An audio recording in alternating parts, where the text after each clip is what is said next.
Hello बच्चों बच्चों हम लोगों ने इसके पहले वाली वीडियो में देखा था कि अध्यक्षीय शासन प्रणाली, ठीक है, कि शासन प्रणाली कहाँ, ये क्या है, उसमें देखे थे ये भी एक शासन चलाने का एक प्रणाली है। और ये जो है अमेरिका की ये शासन प्रणाली है। और यहाँ जो है प्रणाली शासन प्रणाली से भिन्न होती है। ये जो शासन प्रणाली है ये जो होता है अध्यक्षीय शासन प्रणाली से भिन्न होती है। और विधान मंडल के कार्यों के कार्यकारी मंडल निलिप्त होते हैं, ये हम लोगों ने देखा। यहाँ पे हम लोगों ने ये भी देखा था कि ये जो है जनता के द्वारा सीधे जो है राष्ट्रीय अध्यक्ष चुने जाते हैं। इस प्रणाली को ही कोई अध्यक्षीय शासन प्रणाली कहते हैं। मतलब क्यों कहा जाता है, क्योंकि यहाँ पे जो है जनता के द्वारा जो है सीधे जो है यहाँ पे राष्ट्रीय अध्यक्ष चुने जाते हैं, इसलिए जो इसे क्या कहा जाता था, अध्यक्षीय शासन प्रणाली कहा जाता है। शासन संस्थाओं के 3 अंग, जैसे कि आपको मैंने ये तीनों अंग क्या क्या बताए थे पहले ही, विधानमंडल, कार्यकारी और न्यायपालिका। ये तीनों अंग जो है शासन के, विधानमंडल, कार्यकारी और न्यायपालिका, ये तीनों अंग जो होते हैं, ये जो तीनों अंग है ये एक दूसरे से स्वतंत्र होते हैं, परंतु उनके कार्य में मतलब ये भले ये तीनों एक दूसरे से स्वतंत्र कार्य करते हैं, लेकिन ये स्वतंत्र रहते हैं, कोई किसी के कार्यों में हस्तक्षेप नहीं करता, लेकिन इनके कार्यों में एक सूत्रता रहेगी। इसके लिए आवश्यक पारंपरिक परिस्थिति संबंध भी रहती है। मतलब इन दोनों में पारस्परिक जो होता है, इनमें जो है इसके लिए जो होता है इनमें आवश्यक पारस्परिक संबंध भी रहता है। मतलब एक दूसरे से ये लोग संपर्क में संबंध रखते हैं। अमेरिका ने इस शासन प्रणाली का अंगीकरण का मतलब होता है स्वीकार करना। अंगीकरण मतलब होता है किसी चीज़ को स्वीकार करना, ठीक है। अमेरिका ने इस शासन प्रणाली को क्या किया है, स्वीकार किया है। इस शासन प्रणाली की कुछ विशेषताएं, चलिए अब हम देखते हैं। जैसे कि आप लोगों ने देखा इसके पहले कि अमेरिका ने इस शासन प्रणाली को स्वीकार किया है।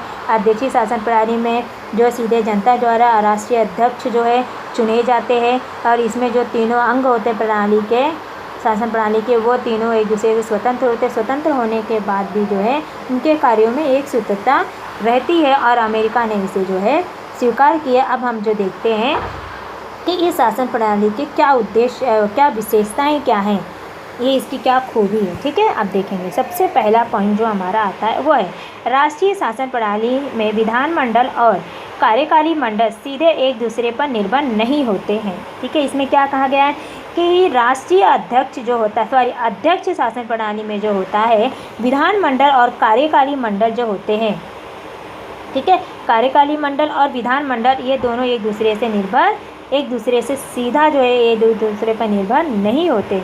विधानमंडल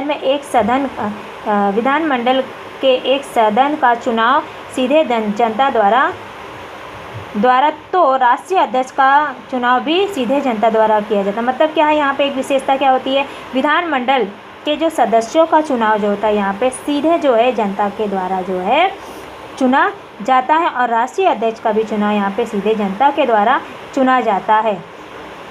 राष्ट्रीय अध्यक्ष कार्य प्रमुख होता है, और उन्हें कानून का कार्यान्वयन करने के साथ साथ अन्य अधिकार भी होता है। जैसे कि हम लोगों ने पहले पॉइंट में क्या देखा है कि राष्ट्रीय अध्यक्ष शासन प्रणाली में विधानमंडल और कार्यकारी मंडल का एक दूसरे जो है सीधे एक दूसरे पर निर्भर नहीं रहते हैं। इसमें विधानमंडल के जो सदस्य होते हैं उनका जो चुनाव जो है सीधे जनता के द्वारा किया जाता है, और राष्ट्रीय अध्यक्ष का चुनाव भी यहाँ पे जनता के द्वारा किया जाता है। और जो राष्ट्र का अध्यक्ष होता है वही कार्यकारी का, मतलब किसी भी कार्य का वो प्रमुख माना जाता है, और वो जो है उसे कानून का कार्यान्वयन, मतलब कानून को पारित करने के लिए जो के साथ साथ और भी अन्य अधिकार प्राप्त होते। ये जो है इसका पहला पॉइंट है। अब जो हम दूसरे पॉइंट में आते हैं, अध्यक्षीय शासन प्रणाली में इस प्रणाली की संरचना होने पर भी विधानमंडल और कार्यकारी मंडल एक दूसरे पर नियंत्रण रखते हैं। मतलब जैसे भी हम लोगों ने वहाँ पे क्या करा था, विधानमंडल और कार्यकारी मंडल ये दोनों एक दूसरे से जो है पर सीधे निर्भर नहीं होते हैं, ठीक है, हम लोगों ने यही पढ़ा था ना। लेकिन यहाँ पे आप देखें कि अध्यक्षीय शासन प्रणाली में इस प्रकार की संरचना, मतलब ये कौन सी संरचना होने का, ये जो संरचना यहाँ पे बताई गई है ना कि ये दोनों एक दूसरे पे निर्भर नहीं होते। कार्यकाली और विधानमंडल, यहाँ पे विधानमंडल का चुनाव जो जनता के द्वारा किया जाता है। और जो होता है कार्यकारी का जो प्रमुख होता है वो राष्ट्रीय अध्यक्ष होता है। उसे ही किसी भी कानून को पारित करने या कानून बनाने का कार्य जो है के साथ साथ जो है अन्य कार्य का अधिकार जो है सिर्फ राष्ट्रीय अध्यक्ष को होता है। ठीक है, ये सारे बात होने के बाद भी जो है विधानमंडल और कार्यकारी मंडल जो है एक दूसरे पर नियंत्रण रखते हैं। ठीक है, एक दूसरे पर नियंत्रण रखने से उत्तरदायित्व पद्धति से शासन चलाया जा सकता। मतलब जब एक दूसरे पर जब राष्ट्रीय कार्यकारी मंडल और विधानमंडल जब एक दूसरे पर नियंत्रण रखेंगे तब ही जो होता है एक उत्तरदायित्व पद्धति से, मतलब एक उत्तरदायित्व जो पद्धति है उससे जो है शासन चलाया जा सकता। अन्यथा जो है एक उत्तरदायी शासन कभी भी नहीं चलाया जा सकता है जब तक जो है ये दोनों एक दूसरे पर नियंत्रण नहीं रखेंगे। तो यहाँ तक तो आपको समझ में आ ही गया होगा कि अध्यक्षीय शासन प्रणाली जो होता है वह विधानमंडल और कार्यकारी मंडल पर एक दूसरे पर सीधे निर्भर न रहकर भी जो है एक दूसरे के कार्य पर जो है नियंत्रण रखते हैं। और जिसके कारण इन्हीं नियंत्रणों के कारण जो है उन लोग क्या कर सकते हैं, एक उत्तरदायित्व पद्धति से शासन चला सकते हैं। अन्यथा वो लोग एक दूसरे से अध्यक्षीय शासन प्रणाली नहीं चला सकते हैं। ठीक है, अब जो हमारा लास्ट में आता है संसदीय और अध्यक्षीय शासन प्रणाली के अतिरिक्त अन्य कुछ शासन प्रणालियाँ फ्रांस, स्विट्ज़रलैंड, जर्मनी आदि देशों में। मतलब इन अध्यक्षीय शासन प्रणाली और संसदीय शासन प्रणाली के सिवा भी जो है और अन्य भी और भी जो है शासन प्रणालियाँ जैसे ये स्विट्ज़रलैंड और जर्मनी और फ्रांस में है। जैसे मैंने आपको बताया था इसके पहले साम्यवादी शासन प्रणाली। जो साम्यवादी शासन प्रणाली वो स्विट्ज़रलैंड में है। ठीक है, उसकी जो है प्रणाली एकदम अलग है। ठीक है, यहाँ पे जो शासन यहाँ पे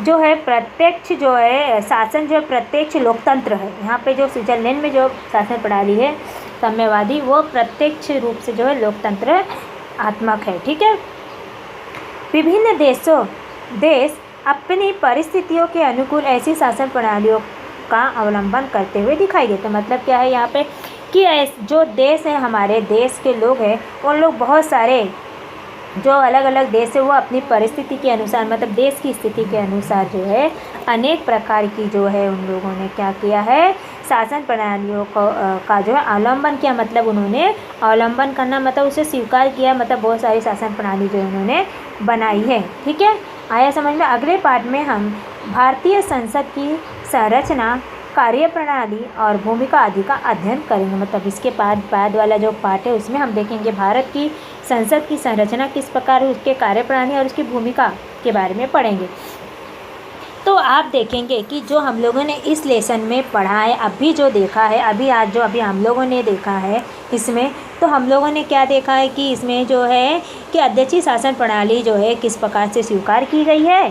ठीक है, और अध्यक्षीय शासन प्रणाली में जो उद्देश्य हम लोगों ने देखा कि अध्यक्षीय शासन प्रणाली का जो उद्देश्य, जो पहला पॉइंट उस देश का है वो है कि इसमें विधानमंडल और कार्यकारी मंडल जो है एक दूसरे पर निर्भर नहीं होते हैं। और जो होता है विधानमंडल का एक जो सदन का चुनाव होता है, एक सदन का चुनाव जो है सीधे जनता के द्वारा किया जाता है।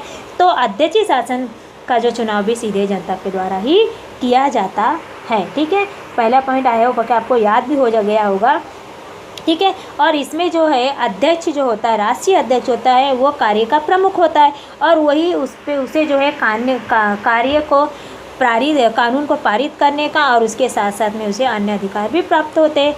तो आप दूसरे पॉइंट में अगर आप देखेंगे तो कि राष्ट्रीय अध्यक्ष जो होता है, राष्ट्रीय अध्यक्ष की ऐसी शासन प्रणाली होने के बाद मतलब ऐसी संरचना होने के बाद भी विधानमंडल और कार्यकारी मंडल जो है एक दूसरे पर नियंत्रण रखते और इस नियंत्रण के कारण ही जो है वो एक दूसरे पर नियंत्रण रखने से ही जो होता है एक उत्तरदायित्व पद्धति से जो है शासन चला सकते हैं। ठीक है, ये हम लोगों ने यहाँ पे आज देखा है। और हम लोग ये भी देखे कि संसदीय शासन प्रणाली और अध्यक्षीय शासन प्रणाली के अतिरिक्त भी अन्य और भी प्रणालियाँ हैं जो अलग अलग देश जो है अपनी परिस्थिति के अनुसार या अपने देश के स्थिति के अनुसार जो है उन्होंने वो शासन प्रणालियाँ जो है स्वीकार किए हैं, मतलब वो शासन प्रणाली अपने देश में लागू किए हैं।